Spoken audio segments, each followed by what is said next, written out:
Antonda, Ustadz, apa hukum merokok dalam masjid? Di masjid daerah saya orang-orangnya merokok, Pak Ustadz. Kalau merokok ini kan fatwanya dua. Satu mengatakan merokok haram, satu pendapat mengatakan merokok makruh. Nah sekarang saya tanya Pak Antonda, Bapak, menurut Bapak merokok itu makruh apa haram? Menurut saya merokok itu haram, Pak Ustadz. Berarti kalau Bapak merokok dalam masjid sama macam orang minum tua dalam masjid. Karena Bapak mengatakan merokok itu haram. Tapi kalau Bapak mengatakan merokok itu makruh, berarti merokok dalam masjid sama macam makan jengkol dalam masjid. Makan kerupuk jengkol dalam masjid. Ya nggak apa-apa. Nah pendapat Bapak gimana?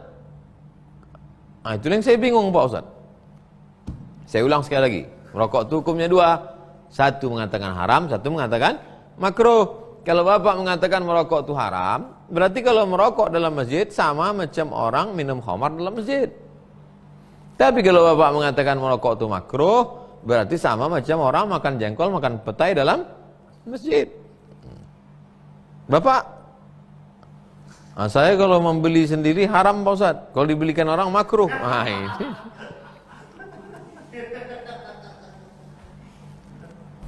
Pertanyaan dari Pak Dika Ramadan. Assalamualaikum Ustaz, bagaimana sikap ulama terdahulu menyikapi hadis palsu? Ulama dahulu menyikapi hadis palsu dibuat mereka metode. Tidak boleh menerima hadis kalau tidak bersanad. Makanya muncul istilah la aslalahu. Kalau ada ulama mengatakan la aslalahu artinya la sanadalahu, tak ada sanadnya. Rukun hadis sanad. Kalau ada matan tak ada sanad, tidak hadis. Yang kedua, mereka meriwayatkannya melalui dengan talaqi. Guru ketemu dengan murid-murid itu untuk mengantisipasi supaya jangan sampai. Pertama, meminta sanad. Makanya kata Abdullah bin Mubarak, al-isnad minad din. Sanad ini adalah bagian dari agama. Laulal isnad laqala man syaa ma syaa. Kalaulah bukan karena sanad, orang akan ngomong sesuai sekehendak hatinya saja. Fanzuru amman ta'khudhu dinakum. Sanad ini bagian dari agama, maka kalau kamu belajar agama, perhatikan dari siapa kamu ambil. Makanya mereka sangat memperhatikan, membuat kaedah. Lahirlah ulumul hadis. Ulama pertama yang menyusun ilmu hadis, nama kitabnya Ar-Risalah, Imam Syafi'i. Ulama pertama yang menyusun hadis, Imam Syafi'i. Risalah kan usul fikih, Pak Ustaz. Usul fikih itu apa pengambilan dalil usul fikih? Pertama Quran, habis itu hadis. Pas bicara hadis itulah dia bicara ulumul hadis. Nah, makanya yang kuliah usuluddin coba buat skripsi, tesis, disertasi ulumul hadis dalam Ar-Risalah. Mustalah hadis dalam Ar-Risalah. Ilmu hadis dalam kitab usul fikih. Paling tua. Sampai kata Imam Ahmad bin Hanbal, kami tidak tahu antara am dengan khas. Kami memang hafal hadis. Ahli hadis kami di Baghdad, tapi kami tak tahu mana hadis am, mana hadis khas, mana taqyidul mutlaq, mana takhsisul am sebelum datang Muhammad bin Idris Asy-Syafi'i. Setelah Imam Syafi'i datang, barulah tahu mereka. Dia punya alatnya, usul fiqh. Tapi yang menyusun hadis dalam ilmu independen tersendiri baru dilaksanakan oleh Imam Roma Hurmuzi. Al-Muhaddisul Fasil bainar ra'i wal wa'i. Imam Roma Hurmuzi. Dialah ulama pertama yang menyusun ulumul hadis. Tapi baru sistematis disusun oleh Imam Ibnu Shalah dalam kitab Muqaddimah Ibnu Shalah. Berkembanglah, dilanjutkan oleh Imam As-Suyuti, Imam As-Sakhawi, kemudian Imam Ibnu Hajar Asqalani, Imam Nawawi, Imam Ibnu Hajar Asqalani, Imam As-Suyuti, Imam As-Sakhawi.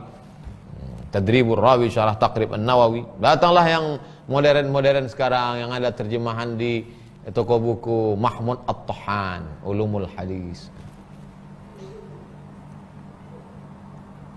Bagaimana cara kami yang tidak mempelajari ilmu hadis dapat mengetahui hadis itu palsu atau tidak, Pak Ustadz? Jangan beli buku kalau di ujungnya nggak ada HR. Hadis, HR Bukhari, HR Bukhari, HR Muslim, HR Abu Daud, HR Tirmizi, HR Nasai. Banyak buku bagus. Rasulullah bersabda, entah hadis riwayat siapa. Mudah saja, bagi yang awam mudah saja. Jadi Pak Ustadz sebelum kami beli buku, tengok dulu, ada tak HR-nya dalam. A.R. Al-Kulaini. Itu buku Syiah itu. Bukan Ahlus Sunnah wal Jamaah.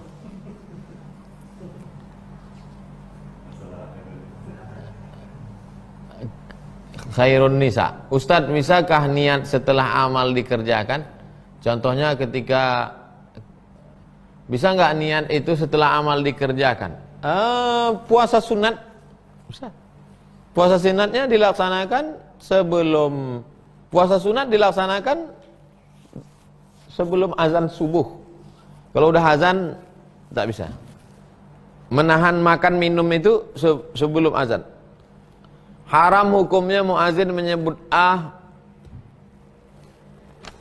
itu sudah masuk fajar shadiq. Allah itu sudah masuk. Disitulah startnya puasa. Dia jam 8 dilihatnya ada tak sarapan pagi? Enggak ada. Kalau gitu aku puasa aja lah. Puasanya kan udah dimulai jam 5. Tapi niatnya baru jam 8. Boleh pada puasa sunat. Boleh puasa, boleh puasa sunat. Puasa wajib enggak? Harus digabungkan niat sebelum azan subuh. Contoh ketika bangun rumah sakit, ada sedikit niat, dipuji. Setelah ngaji sadar, segera memperbaiki hati. Rumah sakit itu semata-mata karena Allah, sedangkan rumah sakitnya sudah jadi, Pak Ustaz. Oh, itu namanya memperbaharui niat. Tajdidun niat. Ya boleh, enggak apa-apa. Sedangkan ibadah mahdhah, ibadah terbagi dua. Satu ibadah mahdhah. Ibadah mahdhah itu pure, murni ibadah. Contohnya tadi puasa sunat. Sedangkan yang ibu kasih contoh ini adalah bukan ibadah mahdhah. Dia tidak ibadah tapi bernilai ibadah. Bangun rumah sakit, lalu kemudian membuat sumur bor. Awal membuat sumur bor karena mau pencitraan. Nah, mau difoto karena mau mencaleg. Mau mencalek, tiba-tiba nggak jadi. Habis itu, ya Allah, sumur bor itu aku ikhlaskan engkau. Karena kalau udah nggak ikhlas, boleh. Itu namanya ibadah ghairu mahdhah. Ya ikhlaskan aja, karena nggak jadi juga. Kalau nggak ikhlas ya 2 kali, udah duit keluar, sumur tuh. Apalagi kalau sampai diminta lagi ya.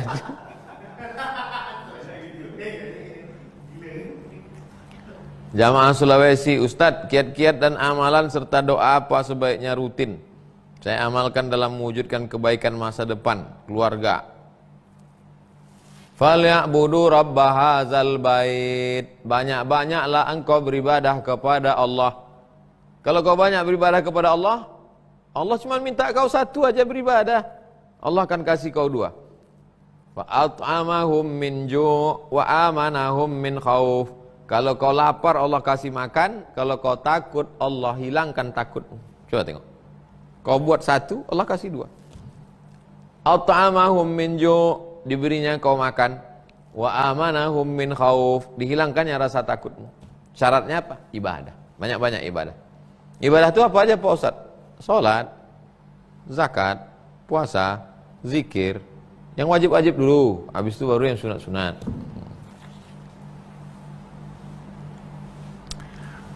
Cuman makan aja Pak Ustaz, itu keterwakilannya. Itu disebutkan Allah 2 itu. At'amahum min ju'. Kalau kau lapar dia kasih makan fisik. Usus fisik, nasi fisik. Contoh fisik yang lain, rumah, kendaraan, fisik. Keterwakilannya disebut 1 aja. Kalau semua mau disebut, kalau kau banyak ibadah maka diberinya kau mobil, diberinya kau motor, diberinya kau sepeda. Tebal kali lah Quran tuh. Contoh aja itu. Kalau kau lapar dikasihnya kau makan. Wa amanahum min khauf. Kan takut. Yang kuliah takut nanti nggak sarjana. Yang udah S1 takut nggak S2. Yang udah S2 takut nggak S3. Yang udah S3 takut nggak kerja. Takut nggak nikah. Takut nggak punya anak. Takut nggak punya mantu. Takut. Wa amanahum min khauf. Dihilangkannya takutmu. Syaratnya apa? Ibadah. Banyak-banyak ibadah. Ustaz banyak-banyak ibadah. Tadi Ustaz bilang banyak-banyak ibadah. Sekarang Ustaz bilang jangan banyak-banyak ibadah. Pagi salat duha. Bisa 2 rakaat alhamdulillah. 4 rakaat bagus. Malam tahajud.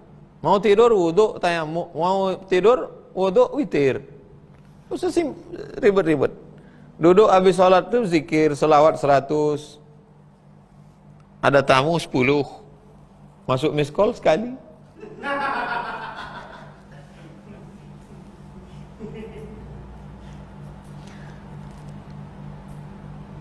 Paksakan diri. Arya Pratama, Ustaz, bagaimana cara awal belajar hadis orang awam agar sistematis dan terurut? Dan kitab apa yang bisa dijadikan rujukan awal belajar hadis? Ada namanya hadis, ada namanya ilmu hadis. Kalau hadis, kitab hadis paling kecil Pak Ustaz, inilah kitab hadis paling kecil. Ini syarahnya nih. Kitab hadis paling kecil antum beli matannya tipis 40 arba'in. Kitab hadis paling kecil arba'in. Nanti setelah sudah hatam arba'in, bacalah Riyadhus Shalihin.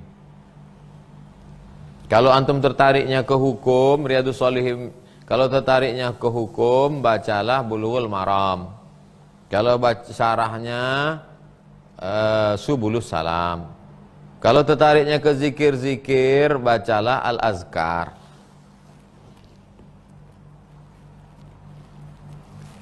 Ada namanya hadis, ada namanya ulumul hadis.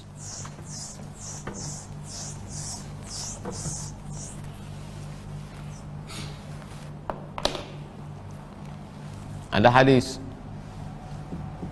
ada ulumul hadis, ilmu hadis.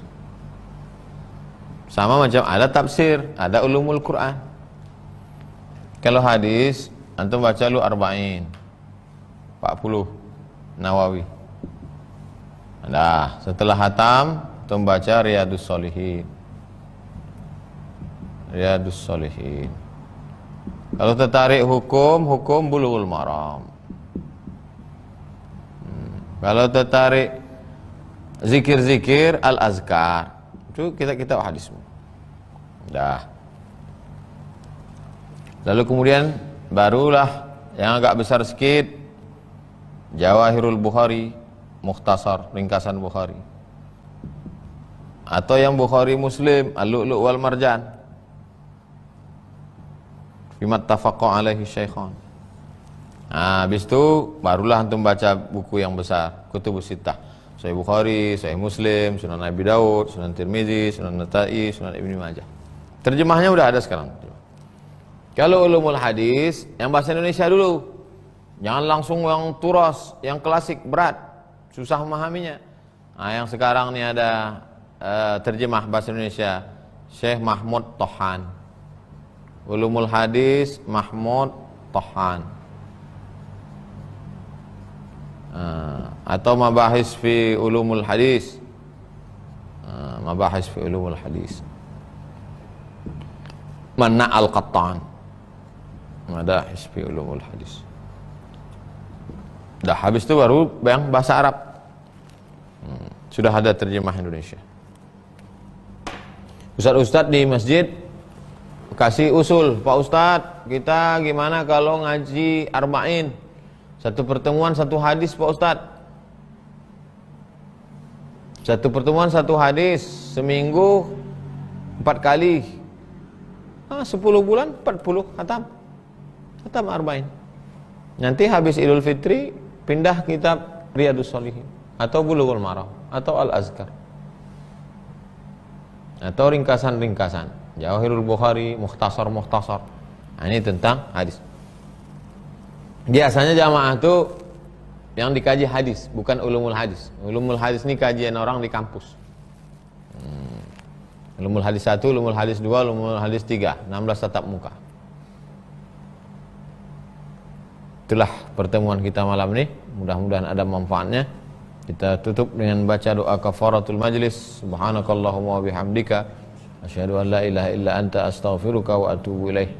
Wa sallallahu ala sayyidina Muhammad wa ala alihi wa sahbihi wasallam walhamdulillah rabbil alamin. Allahumma allimna ma yanfa'una wanfa'na bima 'allamtana innaka antal alimul hakim. Wa sallallahu ala sayyidina Muhammad walhamdulillah rabbil alamin. Terima kasih. Wassalamualaikum warahmatullahi wabarakatuh.